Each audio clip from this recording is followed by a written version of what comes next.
All right, we got a nice and easy one for a change with the Celtics. Not like pulling teeth, as it has been for a lot of the wins, and I think a lot of people came into this game not necessarily knowing what to expect because the last time the Celtics faced a team that was pretty blatantly tanking was the other week against Oklahoma City, and we all know how that one turned out. So, as it has been this whole season, you can't look at a game or another team's roster and say definitively, well, I think the Celtics are going to win tonight or lose tonight because they just haven't proved to be consistent in any fashion. But tonight they led from, I think, end to end. The game never really appeared to be in much jeopardy. Um, got out to a good start and they finished the game strong, and the Celtics ultimately win this one in blowout fashion, 132 to 96, beating a Magic team that's not only has a bad roster but's pretty blatantly tanking and has a lot of injuries, and that combines for a team that you should beat by 30 points plus, and that's exactly what the Celtics did tonight, even without Jaylen Brown, who's still dealing with some soreness from the collision he had at the end of last game with Jason Tatum. Fortunately, Jason Tatum did play tonight and he played well. But in trying to learn about each game, I try to take like a lesson or break down the game and something that you can apply to later in the season or another game. There's really just not all that a lot to learn from this one. I see you saying the same thing, Leonard, in the chat.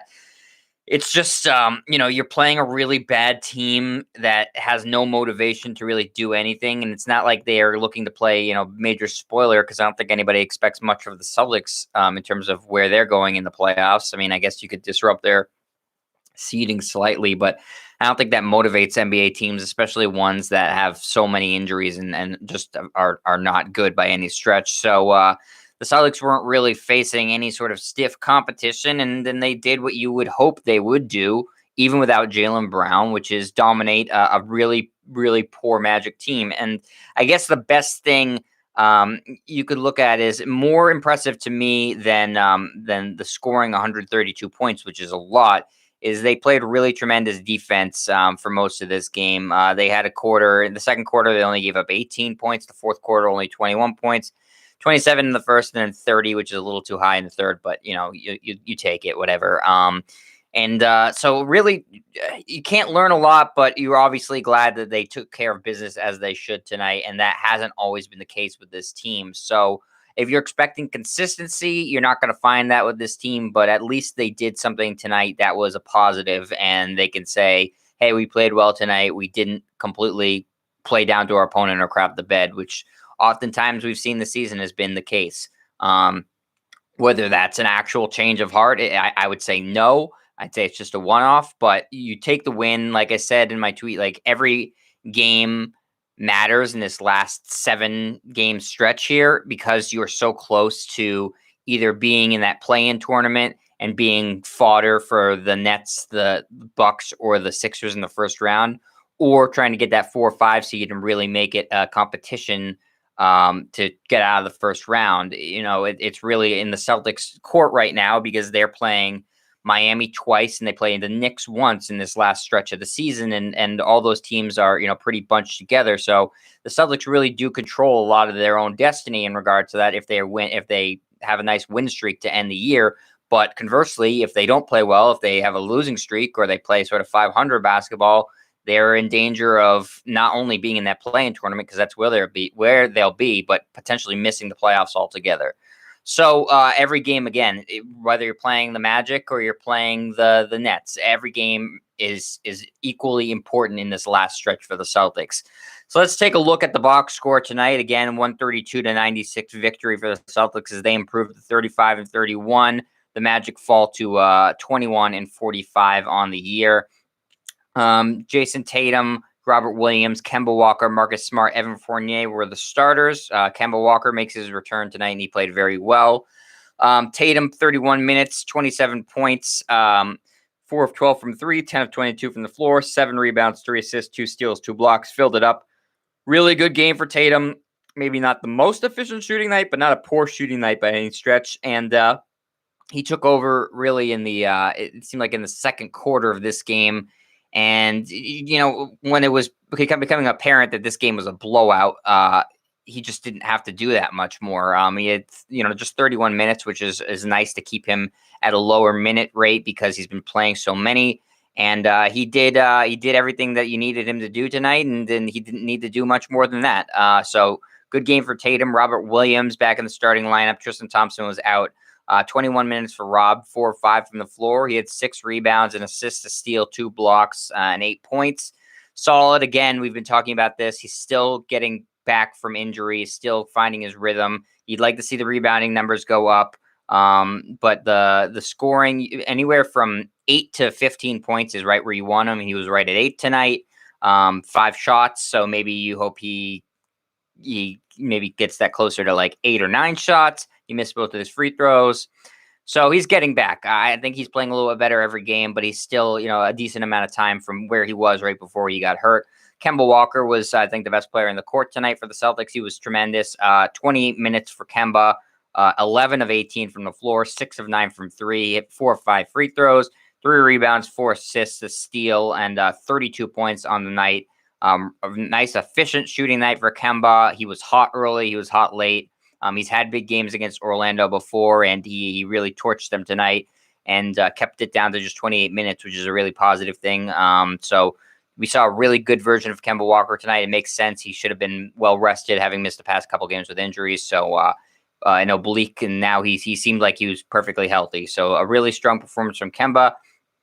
Marcus, not too great tonight, but it didn't matter all that much. 30 minutes, didn't shoot well from the floor, 1 of 6 from the floor, 1 of 3 from 3. He did have 9 assists and 3 rebounds and a steal and a block, just 3 points. But again, scoring didn't really matter. They put up 132 points. They didn't need Marcus Smart to score that much. Evan Fournier played well in his return to Orlando. He played 29 minutes, scored 18 points. He shot 8 of 14 from the floor, 2 of 5 from 3. 5 rebounds, 4 assists, and 2 steals. Again, nice performance from Fournier coming back to Orlando and a court he's very familiar with against former teammates he's very familiar with.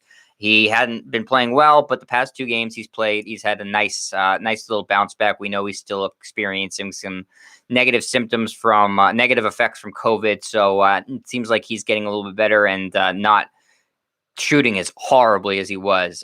So good game from Fournier. And then everybody played in this game. So everybody was active. So Jabari Parker, Shemi Ojale, Grant Williams, Aaron Nesmith, Luke Cornett, Taco Fall, Peyton Pritchard, Carson Edwards, and Tremont Waters all played tonight.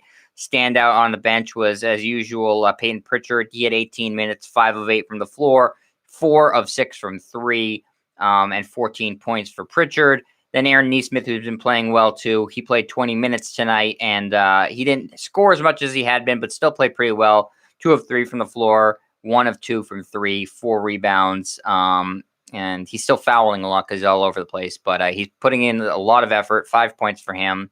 Actually, everybody scored in this game, a rare game where everybody in the team scores. So nice little feather in the cap for the Celtics to get everybody involved. The high scorer off the bench was Pritchard, and the next high scorer off the bench was Shemi Ojale, who played 15 minutes, and he was 3 of 5 from the floor, including 1 of 3 from 3. Again, 7 points for Shemi, and all that adds up to a 132-96 win.